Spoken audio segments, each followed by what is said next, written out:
வணக்கம். தற்பொழுது இந்த காலகட்டத்தில் பல குடும்பங்களில் கணவன் மனைவி ஒற்றுமை இல்லாமல் உள்ளது. அதனால் குடும்பத்தில் பலவிதமான சச்சரவுகள், குழப்பங்கள், வம்பு, வழக்கு, கோர்ட்டு, கேஸ் என்று பலர் அலைந்து திரிந்து கொண்டிருக்கின்றனர். இந்த குடும்பத்தினர் சண்டை சச்சரவுகள் வராமல் அதை தடுத்துக் கொள்வதற்காக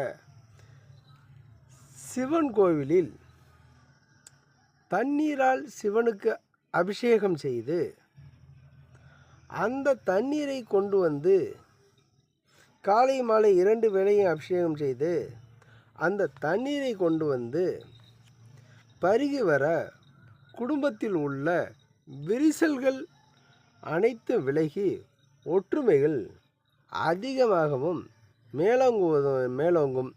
எனவே அவர்களுக்குள் எந்த சூழ்நிலையும் பிரிவினைகளோ